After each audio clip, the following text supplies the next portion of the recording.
আজকে রবিবার, তো রবিবারে সবসময় আমাদের বাড়িতে নিরামিষ হয়ে থাকে। আমরা খাই না, কিন্তু আমার শাশুড়ি মা খান। তো প্রত্যেক রবিবারে কিছু না কিছু রান্না করব, কি করব। তো আজকে মাথায় আমার প্ল্যান এসে গেল যে হঠাৎ করে ধোকার ডালনা করলে কেমন হয়। তো মা ধোকার ডালনা খেতে খুব ভালোবাসে। তো এখানে আমি তোমাদেরকে দেখাবো ধোকার ডালনা কিভাবে করব। সবাই তোমরা করে থাকো নিশ্চয়ই, কিন্তু আমার প্রিপারেশনটা কিভাবে সেটা আমি তোমাদেরকে আজকে দেখাবো। তো দেখো, এখানে আমি কিছু ধোকা, বেশ বড় বড় টুকরো, দোকান থেকে কিনে আনা, এটা বাড়িতে করা নয়, কিছু আনা হয়েছিল। তো সেগুলোকে আমি একটু টুকরো টুকরো করে নিয়েছি। কড়ার মধ্যে যথারীতি তেল দিয়ে ভালো করে একটু লাল লাল করে ভেজে নিচ্ছি। এপিট ওপিট করে ভালো মতন করে ভেজে নিতে হবে, কেননা ধোকা না ভালো করে ভাজলে ঠিক কাঁচা কাঁচা থেকে যাবে। দোকানের ধোকা তো, তার জন্য। বাড়িতে যদি আমরা ধোকা বানিয়ে থাকি, অনেকেই বানায়, কিন্তু সেই ধোকাগুলো একটু অন্যরকম খাওয়া লাগে। কিন্তু এটা যেহেতু দোকানের ধোকা, তার জন্য আমরা একটু ভালো মতন করে এটাকে একটু টুকরো করে ভালো করে ভেজে নিলাম। তো পরপর আমি এখানে দেখাচ্ছি, তোমরা দেখো। কড়াতে তেল ছিল। আচ্ছা, তার আগে এর মশলা আমি করে নেব। যেমন গ্রাইন্ডারে আমি কিছু কাঁচা লঙ্কা, লাল কিছু কাঁচা লঙ্কা নিয়েছি, একটু টমেটো নিয়ে নিয়েছি। এখানে 2খানা টমেটো আছে, যেহেতু এখানে ধোকাগুলো অনেকগুলো কোয়ান্টিটি, একটু বেশি পরিমাপ মতন, তো তার জন্য আমি এখানে 2টো টমেটো নিয়ে নিয়েছি। এখানে জিরে গুঁড়ো দিচ্ছি, তার সাথে দিয়ে দেবো হলুদ গুঁড়ো, তার সাথে দিয়ে দেবো নুন, আর তার আগেই কাঁচা লঙ্কা টমেটো এখানে রয়েছে। সব মশলা আমি একসাথে এর মধ্যে গ্রাইন্ডারে মিক্স করে নেব। আর তার মধ্যে দেখো কিছু আমি একটু আদা বাটাও দিয়ে দিয়েছি, নুন দিয়ে দিয়েছি। একসাথে এইটা গ্রাইন্ডারে মিক্সড করলে একেবারে কড়ার মধ্যে আর কিছু আলাদা করে আর দিতে লাগে না। আমি এইভাবেই বেশিরভাগই করে থাকি। সব মশলাগুলো একে একে এর মধ্যে গ্রাইন্ডারে আমি দিয়ে দিচ্ছি, দিয়ে এই মশলাটা আমি রেডি করে নেব।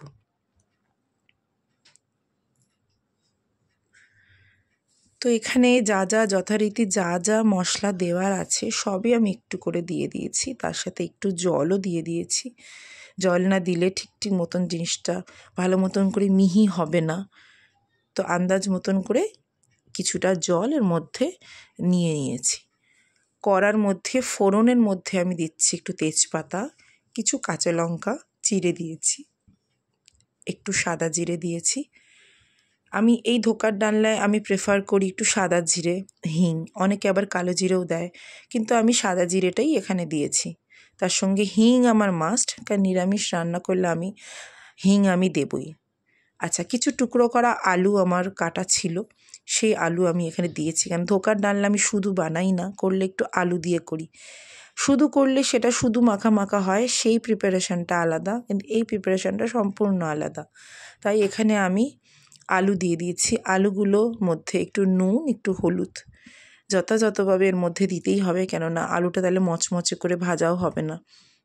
এটাকে নুন হলুদ দিয়ে ভালো করে মিশিয়ে এটাকে একটু ভালো করে লাল লাল করে ভেজে নেওয়া হবে। আলুগুলো একটু সুন্দর করে না ভাজলে খেতে ঠিক জিনিসটা ভালো লাগে না। তো ধোকাগুলোও ভালো করে ভাজা হয়েছে, আলুগুলোও সুন্দর করে না ভাজা হলে আমার মনে হয় না জিনিসটা ভালো লাগবে খেতে। তো আমি আলুগুলো একটু লালচে লালচে করে ভেজে নেব। এর মধ্যে আমি তারপরে যে মশলাটা আমি গ্রাইন্ডারে পিষে রেখেছিলাম, সেই মশলাটা আমি এর মধ্যে অ্যাড করব। মশলাটার সাথে তারপরে ধীরে ধীরে ভালো মতন করে, আলুটা এখানে ভাজা হয়েও গেছে দেখাচ্ছে। আলু ভাজা হয়ে যাবার পরে মশলাটা আমি এখানে অ্যাড করব।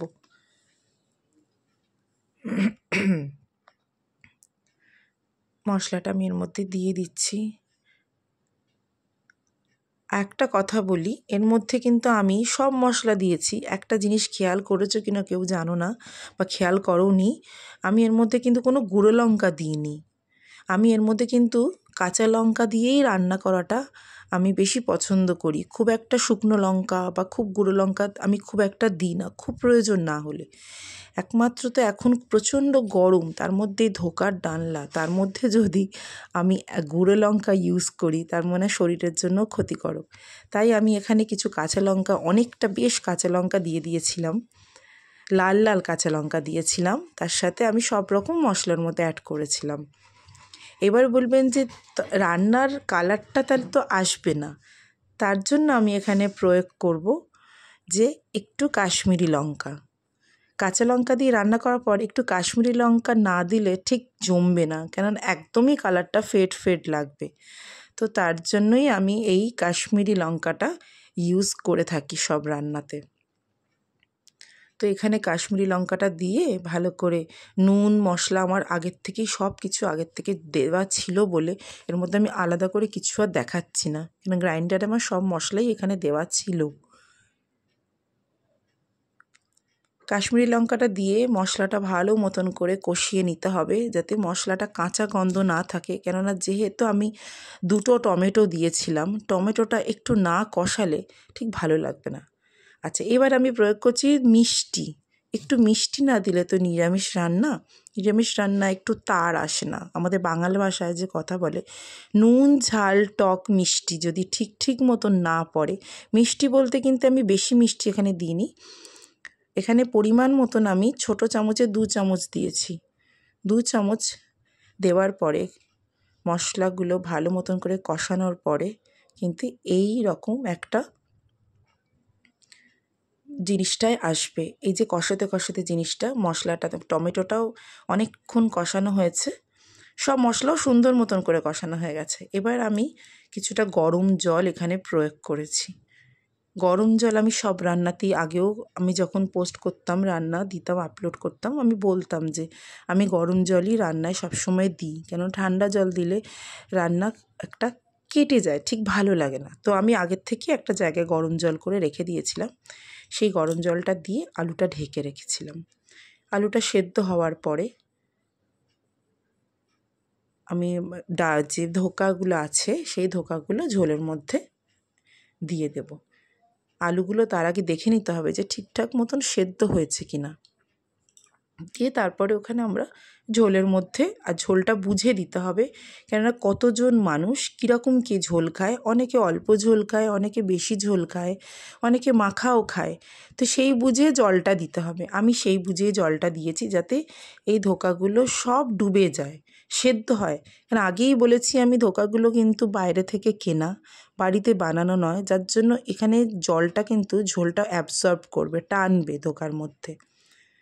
তো এখানে দেখো পুরোটাই হয়ে গেছে, সব কিছু দেওয়া হয়ে গেছে। লাস্টে আমি একটু শাহি গরম মশলা ওখানে অ্যাড করেছি, একটু ঘি আমি অ্যাড করব, লাস্টে ধনেপাতা দেব। ধনেপাতাটা আমার একটু রান্নার মধ্যে না দিলে জাস্ট ভালো লাগে না। আমার 12 মাসই ধনেপাতা রান্নার মধ্যে না দিলে আমার ভালো লাগে না। তো আমার বাড়ির সবাই ধনেপাতা খাওয়াটা একটা চল আছে বললে হয়। তো আমার রান্না রেডি। এখানে দেখাচ্ছে আমার রান্নাটা পুরোটাই রেডি, কেননা ঝোলটা খুব বেশি থাকবে না, আবার খুব কম থাকবে না, কেননা একটা গরম গরম ভাত দিয়ে খাবার জন্য এই রান্নাটা। তো তোমরাও এই রান্নাটা করে দেখো, নিশ্চয়ই ভালো লাগবে। আমার মতন করে দেখো।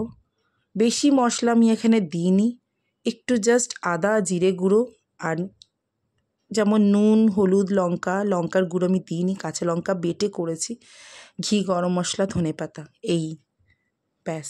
এই রান্নাটা তোমরা খেয়ে দেখো, অবশ্যই ভালো লাগবে। আর কার কিরম লাগছে আমায় বলো, আমি তাকে আবার ডিটেলসে বলে দেবো, নিশ্চয়ই ভালো লাগবে। জাস্ট একটা ছড়ানো পাত্রে আমি ঢেলে রাখলাম, কেননা ধোকাগুলো দিতে সুবিধা হবে, ভাঙবে না।